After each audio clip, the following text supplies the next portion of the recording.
तो स्टूडेंट्स अपने बारे में बताने से पहले मैं बताना चाहूँगा हीट ट्रांसफर के बारे में। थर्मल फिजिक्स हम डिस्कस करने वाले हैं, ठीक है। तो थर्मल फिजिक्स में हम क्या पढ़ते हैं, ठीक है, थर्मल फिजिक्स क्या है इसके बारे में थोड़ा सुनो। तो भैया थर्मल फिजिक्स को पढ़ाने के पहले मैं हीट की बात करूँगा यहाँ पे, है ना। तो हीट क्या है? Heat is the form of energy that transfer from higher temperature towards lower temperature, ठीक है। ठीक उसी तरह से जिस तरह से पानी जो है ये हाई लेवल से लोअर लेवल की तरफ अपने आप आता है, ठीक उसी तरह से जिस तरह से चार्ज पार्टिकल पॉजिटिव पोटेंशियल से हायर पोटेंशियल से लोअर पोटेंशियल की तरफ अपने आप आता है, ठीक उसी तरह से जिस तरह से solute particles higher concentration region से लोअर कंसंट्रेशन रीजन की तरफ अपने आप जाते हैं, उसी तरह से हीट जो है ये हायर टेम्परेचर रीजन से लोअर टेम्परेचर रीजन की तरफ अपने आप फ्लो करती है। आई होप समझ पा रहे होगे मेरी बात, ठीक है। तो स्टूडेंट्स ये तो बात हो गई हीट की। अब हम बात करते हैं टेम्परेचर की। तो आपने डेफिनेशन पढ़ी होगी, temperature is the degree of hotness और coldness of a body, right. Temperature is the degree of hotness और कोल्डनेस ऑफ अ बॉडी, ये आपने पढ़ा होगा, है ना। मैं ये नहीं कह रहा कि आपने गलत पढ़ा, लेकिन आप इससे इंटरप्रेट क्या करते हो, ठीक है, फिजिकली क्या इंटरप्रेट कर सकते हो ये देखते हैं, ठीक है। तो स्टूडेंट्स टेम्परेचर जो है ये आपको किसी बॉडी की स्टोर्ड इंटरनल एनर्जी की जानकारी देता है। स्टोर्ड इंटरनल एनर्जी, अगर सॉलिड है तो सॉलिड की इंटरनल एनर्जी, उसके मॉलिक्यूल्स के बीच में कितनी पोटेंशियल एनर्जी, कितनी काइनेटिक एनर्जी स्टोर्ड है, इसके बारे में जानकारी देता है टेम्परेचर। अगर गैस है तो उस गैस के मॉलिक्यूल्स में कितनी काइनेटिक एनर्जी स्टोर्ड है, इसके बारे में जानकारी देता है टेम्परेचर। किसी बॉडी का टेम्परेचर हाई है तो हम कह सकते हैं कि भैया उस बॉडी में इंटरनल एनर्जी स्टोर्ड हाई होगी। समझ पा रहे हो मेरी बात, रिलेट कर पा रहे हो, ठीक है। तो ये तो बात हो गई टेम्परेचर की। अगर किसी बॉडी का टेम्परेचर हाई है और उससे एक लो टेम्परेचर की बॉडी को हम कांटेक्ट में ला रहे हैं, तो हाई टेम्परेचर वाली बॉडी से हीट लोअर टेम्परेचर वाली बॉडी में फ्लो करेगी। अगर हम किसी ठंडी बॉडी को छूते हैं, ठंडी बॉडी को टच करते हैं, कोल्ड बॉडी को, तो उससे हमसे हीट उसमें जाएगी, क्लियर, क्योंकि हमारा टेम्परेचर ज़्यादा है। अगर हम किसी गर्म बॉडी को टच करते हैं तो उस गर्म बॉडी से हीट हम में आएगी, है ना, क्योंकि हमारा टेम्परेचर कम है, क्लियर। तो ये तो हीट और टेम्परेचर की बात हो गई। अब हम बात करेंगे इस कंसेप्ट की, लेकिन उसके पहले सुयश भैया आपको कुछ बताएंगे अपने बारे में, ठीक है। So let me tell you something about myself and ठीक है। So hello students, welcome to all of you. This is Suyesh भैया here in front of you on the online Flu for You platform, ठीक है। So who is सुयश भैया, क्या कर रहे हैं ये, क्या आए हैं, क्यों आए हैं इस प्लेटफॉर्म पे, यूट्यूब पे क्यों आए, ठीक है। तो इन सब का जवाब थोड़ी देर में आपको मिल जाएगा, ठीक। तो भैया my name is Suyash Bajpai, okay, and I am one of the top 20 teachers on Unacademy platform, clear, top 20 educators of Unacademy platform, clear, of physics and physical chemistry, ठीक है। You can go and check there my profile, ठीक है। हाँ, तो जब हम physics पढ़ाते हैं अनअकैडमी प्लेटफॉर्म पे भाई, तब कुछ स्टूडेंट्स आते हैं 9th क्लास के, कुछ स्टूडेंट्स आते हैं 10th क्लास के, कुछ 11th क्लास के आते हैं बीच में और कहते हैं कि भैया कुछ हमारे लिए भी करिए, ठीक है, कुछ हमारे लिए नोट्स का प्रबंध करिए, शॉर्ट नोट्स वगैरह का, ठीक है, जिससे हमें पढ़ने में आसानी हो और हम आपके न्यूमेरिकल्स क्विज़ेस अच्छे से अटेम्प्ट कर सकें। तो उस समय तो मैं कुछ नहीं बोल पाता वहाँ, उस समय बस अभी तक मैंने कुछ उन लोग से कहा नहीं, वो सिंपल मेरी क्विज़ेस अटेंड कर रहे थे। लेकिन अब समय आ गया है, ठीक है। तो अब आप लोग के लिए शॉर्ट नोट रिवीजन वीडियोस चल रहे हैं यहाँ पे, शॉर्ट नोट्स रिवीजन वीडियोस, ठीक है, जिसमें हम थर्मल फिजिक्स से स्टार्ट कर रहे हैं। This is our first lecture, और फर्स्ट लेक्चर है तो थोड़ा सा अपना इंट्रोडक्शन बनता है, ठीक है। So let me tell you something about myself, ठीक है, कि भैया सुयश भैया कौन है, क्लियर, और यहाँ पे क्या करने आए हैं ये सब। तो इंट्रोडक्शन ऑफ सुयश भैया, one of the top 20 educators, let me use a highlighter here, okay, let me use pen, okay.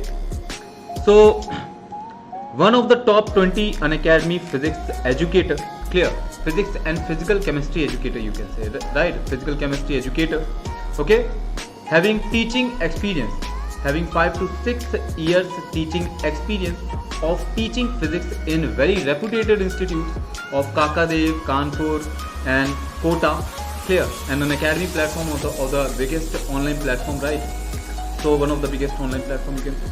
And third is the most important, bhaiya belongs to IIT Kanpur, right, B35 batch scholar, mentor, secret poet you can say, right, poetry भी थोड़ी थोड़ी करते हैं, अभी सुनाएंगे, ठीक है।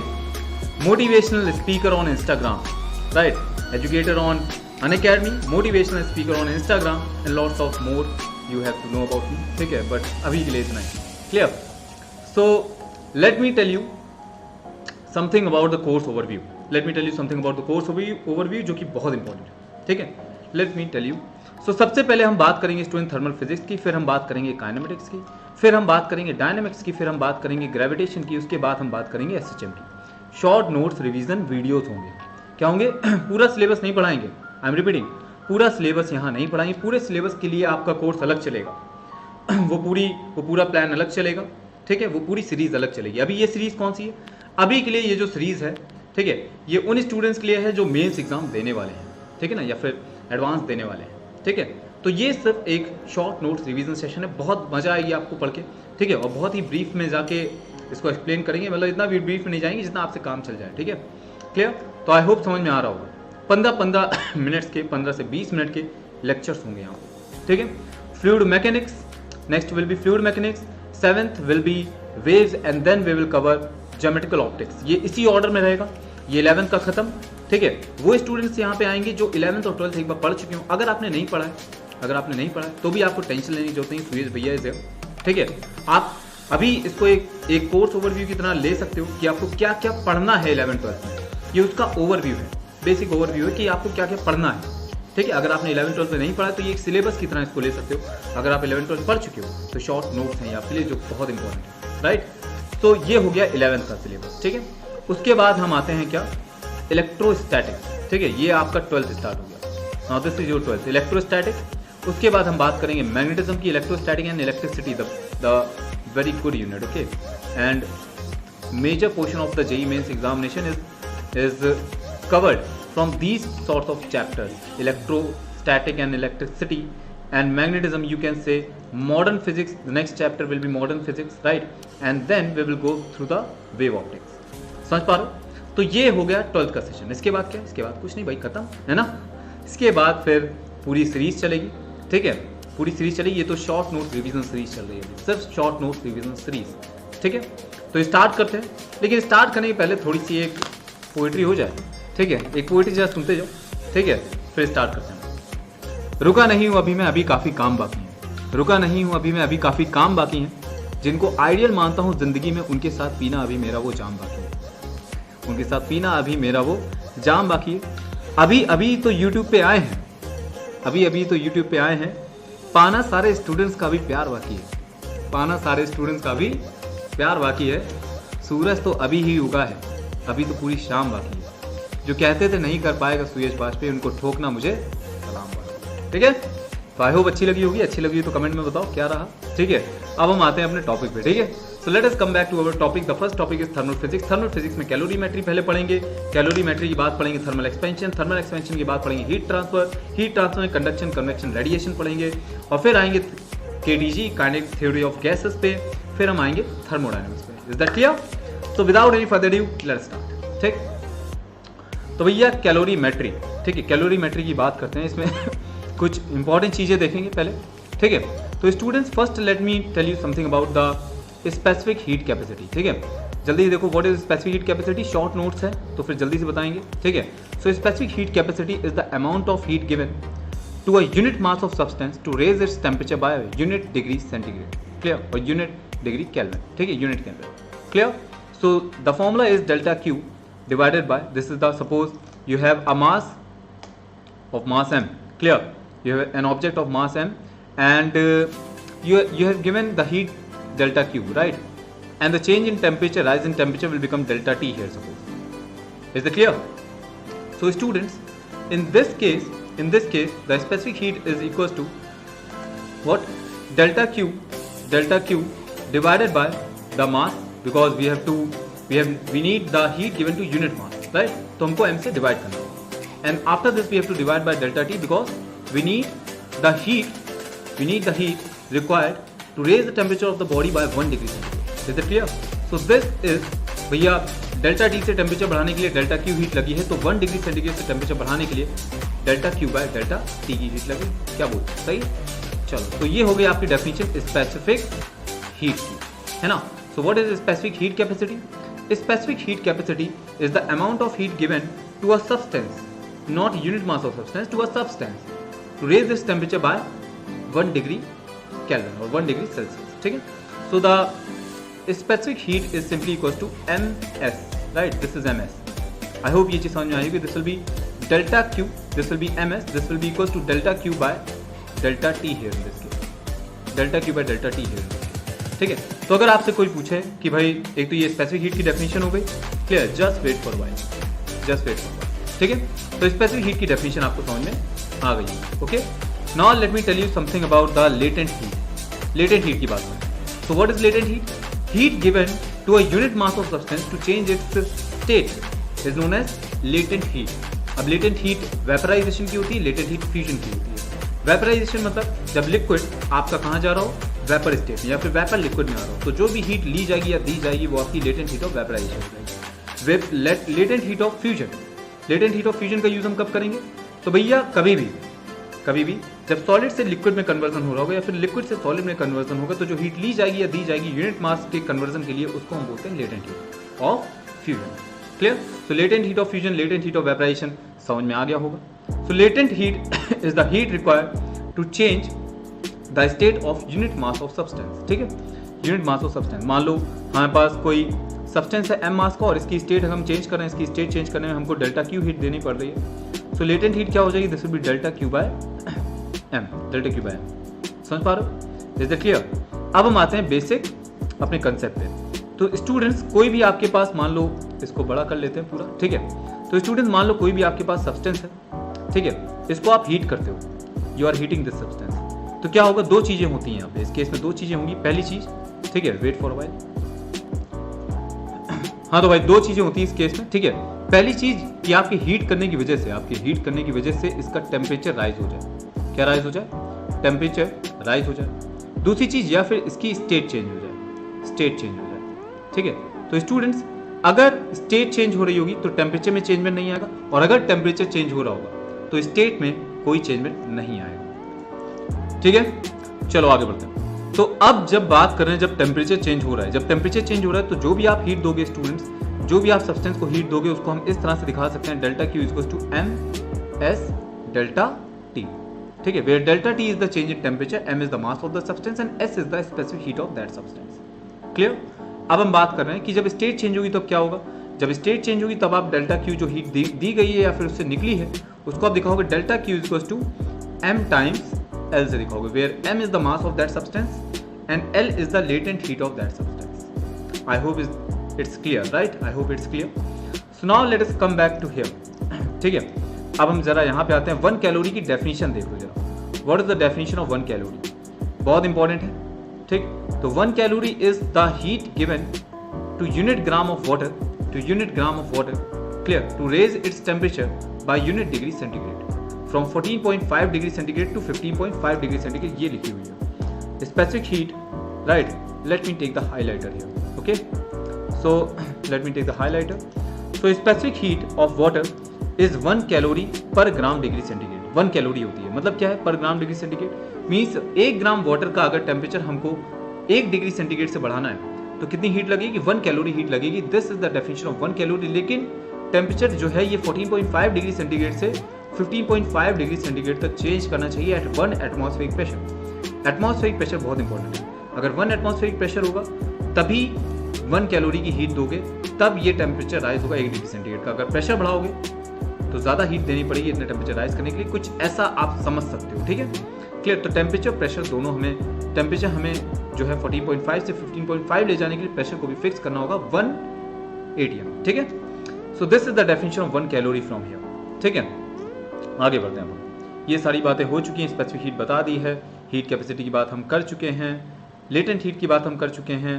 अब मैं यहाँ पे आपको कुछ चीज़ें बताने जा रहा हूँ, बहुत इंपॉर्टेंट, कुछ डाटा बताने जा रहा हूँ जो आपको याद रखना है, clear, you to learn this, right. तो ब्लू कलर्स ले रहा है, ठीक है, ब्लू कलर सेलेक्ट कर रहा है, ठीक है। तो देखो भाई, लिसन टू मी।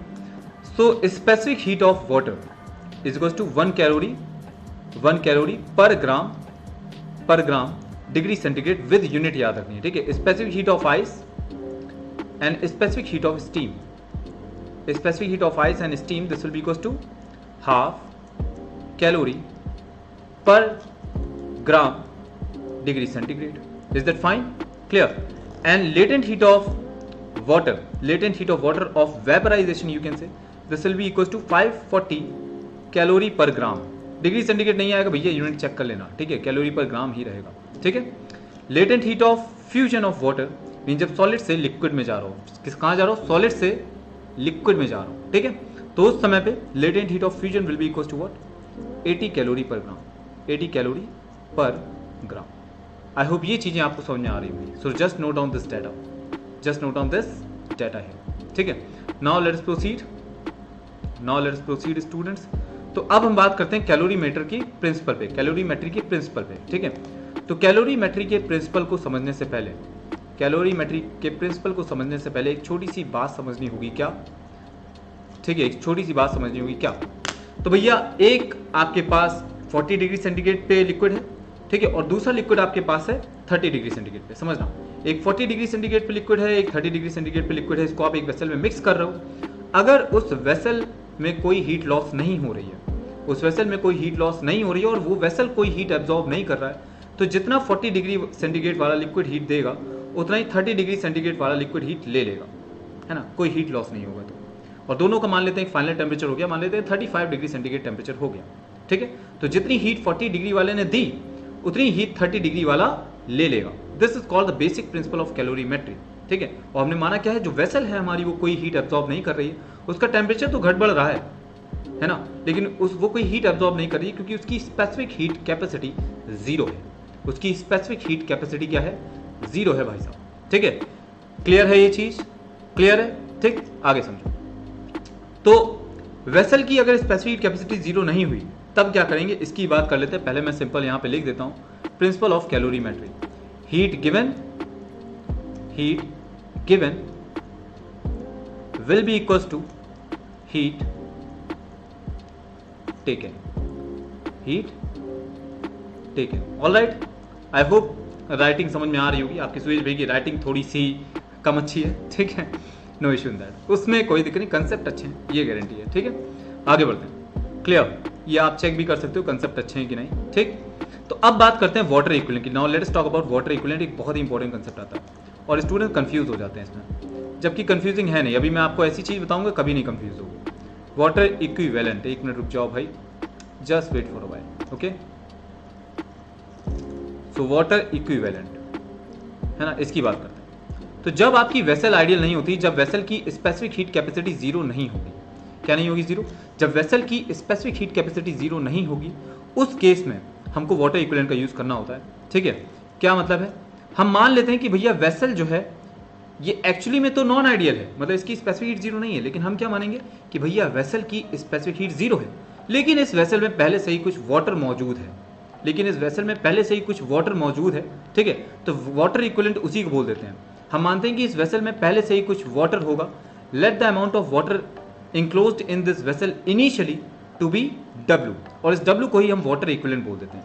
तो आपसे कह देगा कि भैया वाटर इक्विवेलेंट इस वेसल का 5 ग्राम है, तो तुरंत समझ जाना 5 ग्राम है, इसका मतलब सिर्फ ये है कि इस वेसल में 5 ग्राम वाटर पहले से ही है, वेसल के ही टेम्परेचर पे ही है, पहले से ही है, वेसल के ही टेम्परेचर पे ही है। तो अब अगर आप कोई हॉट लिक्विड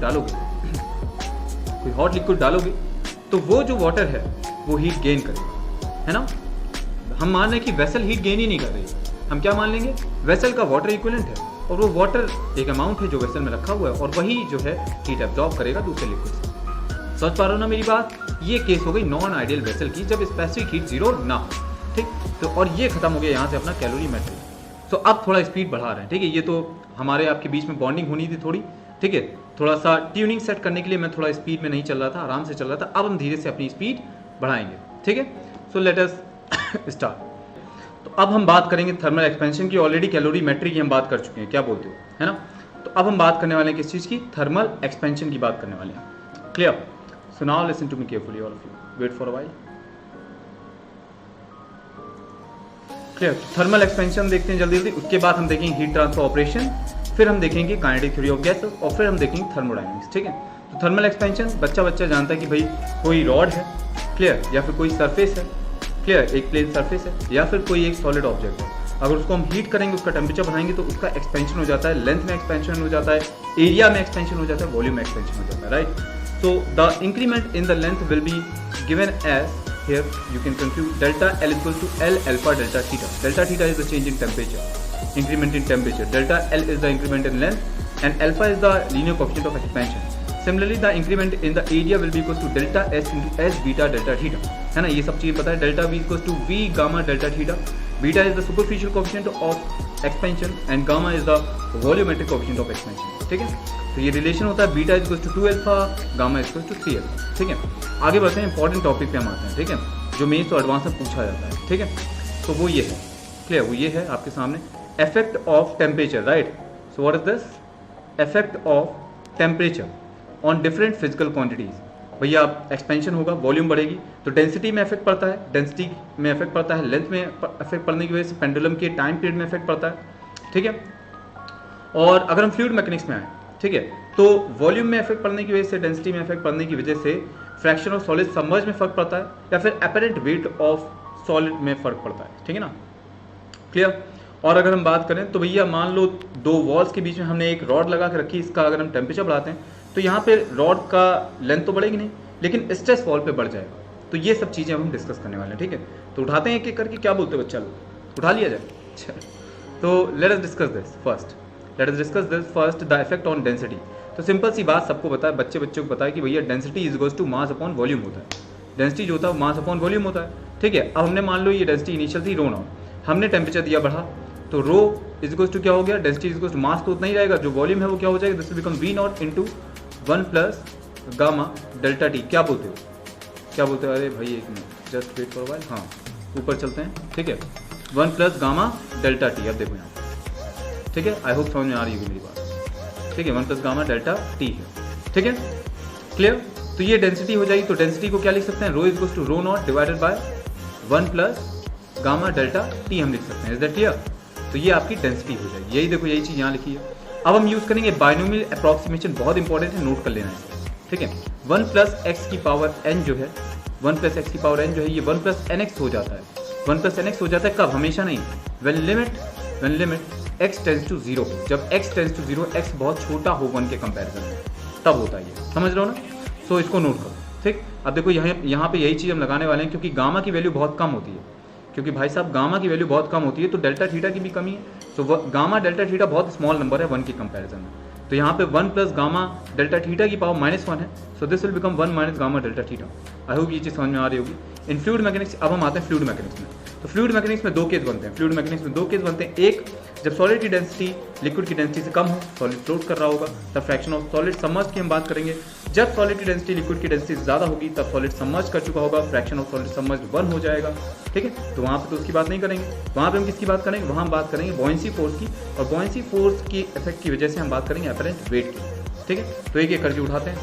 पहला केस उठाते हैं। ठीक है, case 1, when the solid is partially submerged, density of solid is smaller than density of liquid. ठीक है, तो ये आपका लिक्विड है, ये टैंक है, और ये इसमें सॉलिड रखा हुआ है। ठीक, अब volume of solid submerged is Vs here, this is Vs, और टोटल वॉल्यूम सॉलिड की जो है वो V दे रखी है। So what is the fraction of solid submerged, this is Vs upon V, and this will be equal to rho S upon L, rho L, rho S upon rho L, rho S is the density of solid and rho L is the density of liquid है in this case. ठीक है, आगे बढ़ते हैं। अब बताओ temperature अगर बढ़ाएंगे, मान लेते हैं initial fraction of solid submerged let it to be F0, अगर टेम्परेचर बढ़ाएंगे तो क्या हो जाएगा, क्या final fraction of solid submerged यही हो जाएगी, क्योंकि रो एस जो है, रो एस की वैल्यू क्या हो जाए, rho S will become rho S upon 1 plus gamma S delta T. समझ पा रहे हो। ठीक है, और रो एल क्या हो जाएगा, rho L will become rho L upon, और इसका अपॉन ऊपर चल जाएगा 1 plus gamma L delta T है, एवरीवन शुड चेक।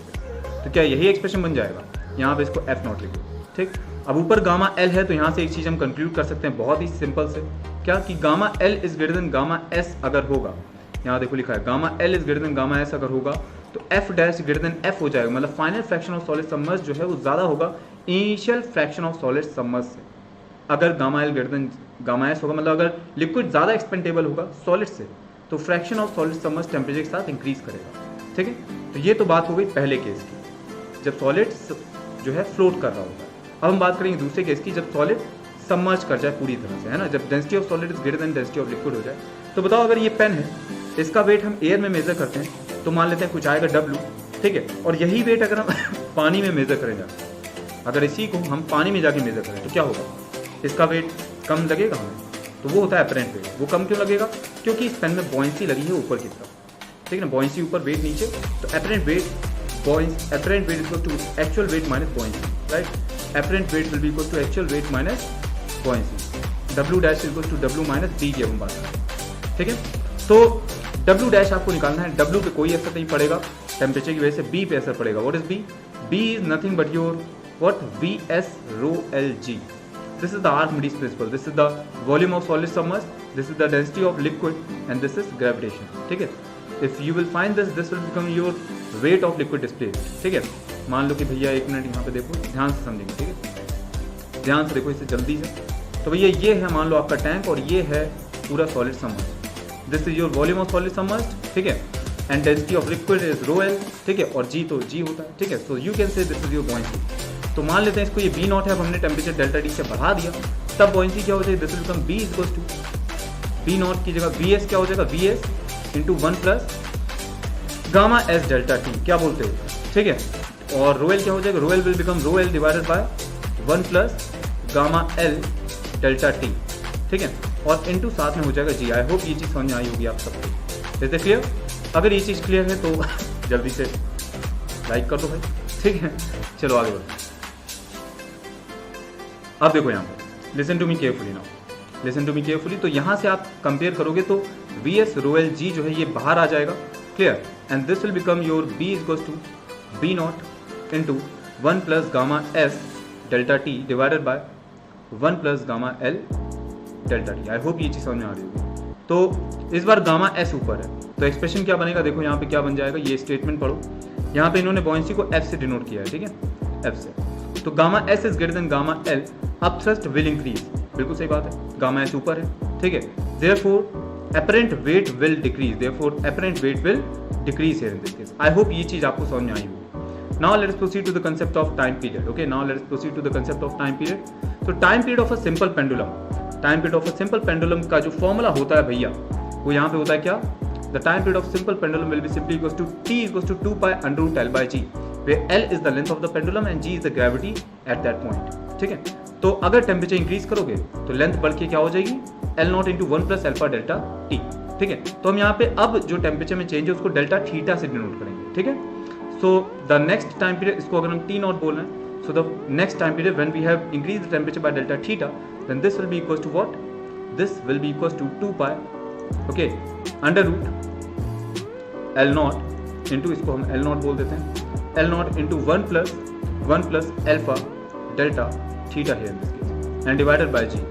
तो यहाँ पे आप क्या कर सकते हो, T is equals to 2 pi, clear, under root L not by G हमने अलग से लिख लिया, and this will be written as 1 plus alpha delta theta, clear, to the power 1 by 2। Binomial approximation use करेंगे, क्लियर। तो आप ये जानते हो this will become t equals to t naught, ठीक है, into 1 plus half alpha delta theta, ठीक है। सबको समझ में आ रही होगी ये बात। अब इसको थोड़ा सा सॉल्व करो, then you will have this delta t by t naught. What is delta t? Delta t is the change in time, change in time period, right? Means t minus t naught divided by t naught. This will be equals to half alpha delta theta. और इस quantity को हम बोलते हैं क्या? इस quantity को हम बोलते हैं फ्रैक्शनल चेंज इन टाइम। क्या बोलते हैं? Fractional change in time. Fractional change in time, change in time मतलब अगर एक दिन में मान लो पेंडुलम ने 10 सेकेंड लूज किए हैं, एक दिन में 10 सेकेंड लूज किए हैं, तो फ्रैक्शनल चेंज कितना हो जाएगा, 10 डिवाइडेड बाय, ये तो चेंज हो गया, इतने लूज की है, ठीक है, और डिवाइडेड बाय टोटल टाइम, ठीक है, टोटल टाइम पीरियड। तो टोटल टाइम पीरियड कितना है, 86400 सेकेंड होते हैं एक दिन में, ये चीज़ ध्यान रखिए, समझ पा रहे हो। So this will become your delta T by T naught. I hope ये चीज़ आपको समझ में आ रही होगी, ठीक है। Now the last thing here, thermal expansion की बात करते हैं, ठीक है। तो बहुत ही सिंपल सी चीज़ है, ये भी बहुत ही सिंपल सी चीज़ है एक। ओके स्टूडेंट्स, तो अब बात करते हैं लास्ट टॉपिक की भैया अपने थर्मल एक्सपेंशन की, वो है क्या, and that's it. Wait for a while, let me take the marker here, alright. हाँ तो भाई चलो अब बात करते हैं इसकी, ठीक है। So let us talk about the stress now, thermal stress की हम बात करेंगे, ठीक है। Now we will talk about thermal stress, ठीक है। So what is thermal stress? तो ये समझो भाई, एक रॉड को आपने दो वॉल्स के बीच में रख दिया इस तरह से।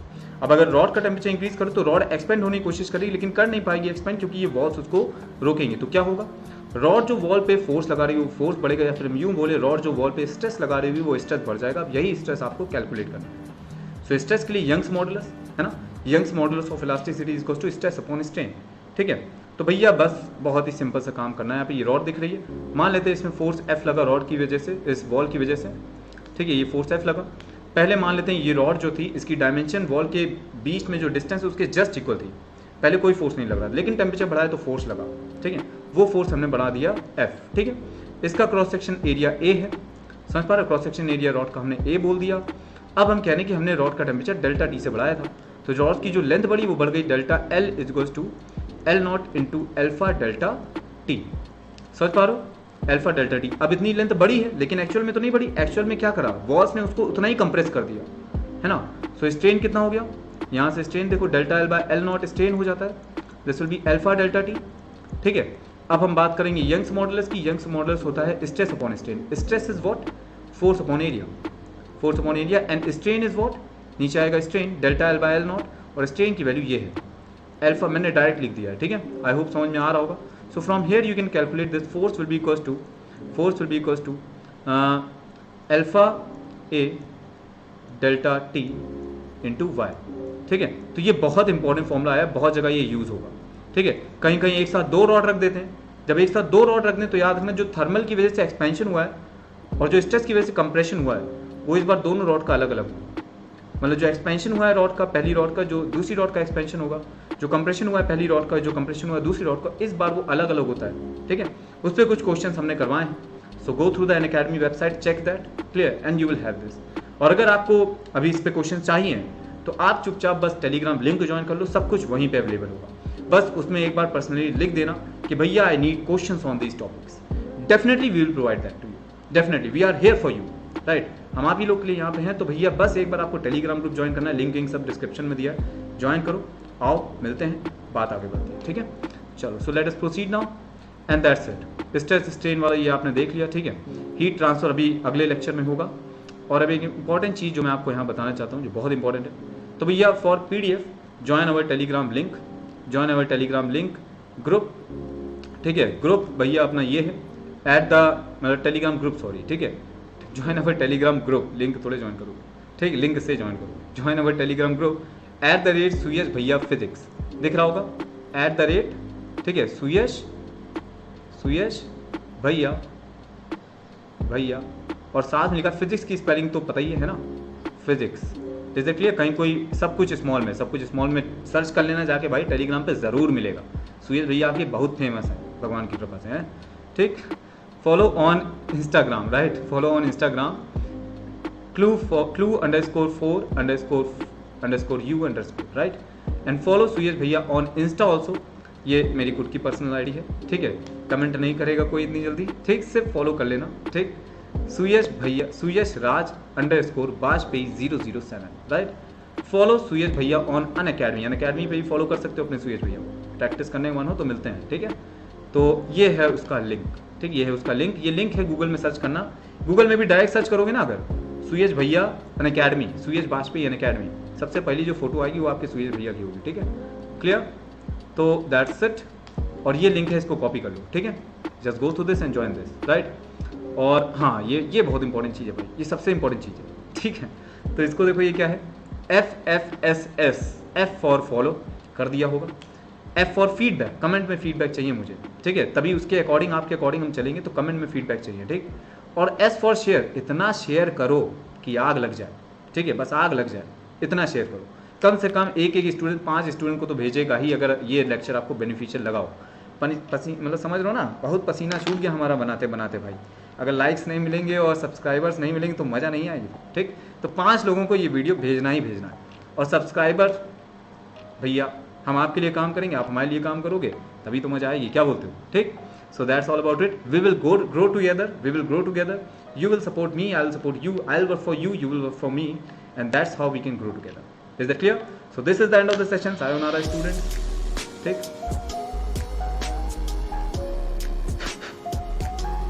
लाइक तो बनता है और ज्वाइन कर लो, ठीक है, बाय बाय।